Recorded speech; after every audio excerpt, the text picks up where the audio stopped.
Have you ever wondered about the first family drama in human history? Imagine a world where jealousy, murder, and divine judgment collide in a tale as old as time itself. Today, we're diving into the gripping story of Cain and Abel, and the fascinating generations that followed after Eden.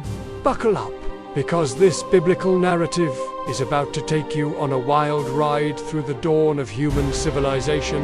After their expulsion from the Garden of Eden, Adam and Eve began their new life outside paradise. Genesis chapter 4 verses 1 to 2 tells us that they had two sons, Cain, who became a farmer, and Abel, who chose the life of a shepherd. These brothers, the first generation born after the fall, would soon become central figures in a story that would echo through the ages. As the boys grew into men, they both decided to bring offerings to God. Abel, the shepherd, selected the finest animals from his flock as a sacrifice. Cain, on the other hand, brought some of his crops as an offering.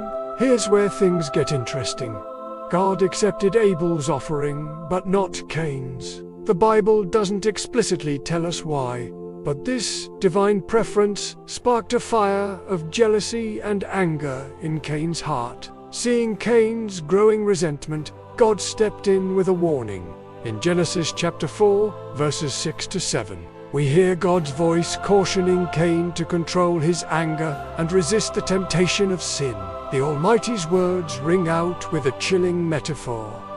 Sin is crouching at your door.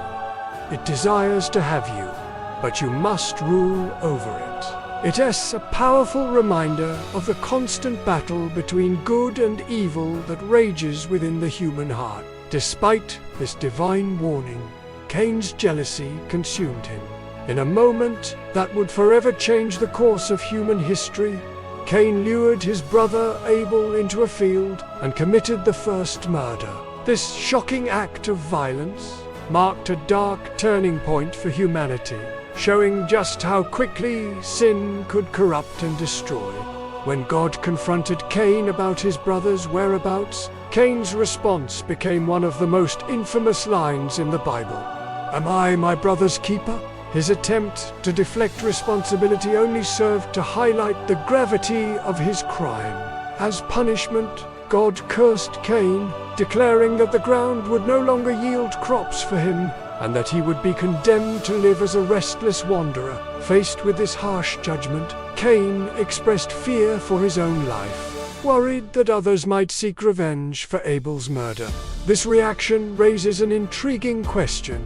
Who were these others that Cain feared? The text implies the existence of people beyond Adam and Eve's immediate family, a detail that has puzzled scholars and believers for centuries. In a surprising twist of mercy, God placed a protective mark on Cain to prevent anyone from killing him. Cain was then sent to live in the land of Nod, east of Eden. This exile marked the beginning of Cain's journey as the founder of the first recorded city in human history. The story of Cain and Abel opens up a fascinating debate about the early human population. If Adam and Eve were the first and only humans, where did Cain's wife come from? How could he build a city if there weren't other people around? Some interpretations suggest that Adam and Eve were the first humans in a spiritual or covenantal sense, rather than being the only biological humans. Others propose that their descendants had multiplied rapidly, or that God created other humans not mentioned in the early chapters of Genesis. As we follow Cain's lineage, we see the rapid development of human civilization. Genesis chapter 4 verses 17 to 22 introduces us to some of Cain's notable descendants. There's Enoch, Cain's son, after whom he names the city he builds. We meet Jabal, described as the father of those who live in tents and raise livestock, suggesting the emergence of nomadic cultures. Jubal is credited as the father of all who play stringed instruments and pipes, marking the birth of music and the arts. Then there's Tubal-Cain, an instructor of every craftsman in bronze and iron, heralding the dawn of metallurgy and advanced tool-making. These developments paint a picture of a rapidly advancing society. From agriculture and animal husbandry to music and metalworking, we see the foundations of human culture being laid. It's a testament to the ingenuity and adaptability of early humans, even in the face of divine punishment. However, this progress came with a dark side. Genesis chapter 4 verses 23 to 24 introduces us to Lamech, a descendant of Cain who embodies the deepening of sin and human pride. Lamech boasts about killing a man for wounding him and declares that he will be avenged 77 times if anyone harms him. This violent proclamation shows how far humanity had strayed from God's ideal, with vengeance and pride taking root in the hearts of men. But the story doesn't end on this grim note. Genesis chapter 4, verses 25 to 26 brings us back to Adam and Eve, who have another son named Seth. This new branch of the family tree would prove crucial in the spiritual history of humanity. The text tells us that it was during the time of Seth's son Enosh that people began to call on the name of the Lord. This marks a spiritual awakening, a return to seeking God amidst the growing chaos of the world. The tale of Cain and Abel and the generations that followed is more than just an ancient story. It's a mirror reflecting the complexities of human nature, our capacity for both great achievement and terrible sin. We see the birth of civilization, the development of arts and technology, but also the darkness of jealousy, murder, and unchecked pride.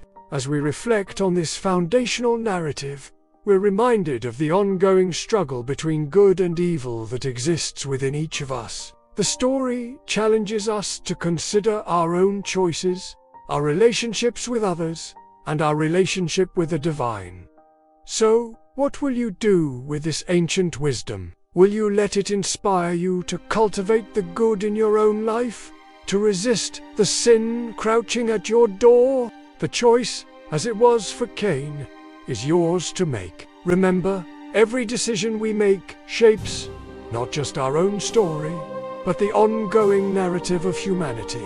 If you found this journey through the early chapters of Genesis fascinating, don't keep it to yourself. Share this video with your friends and family, and let's start a conversation about the timeless lessons we can learn from these ancient tales. Hit that like button if you want to see more explorations of biblical narratives, and don't forget to subscribe for more thought-provoking content. Until next time, keep seeking wisdom in unexpected places.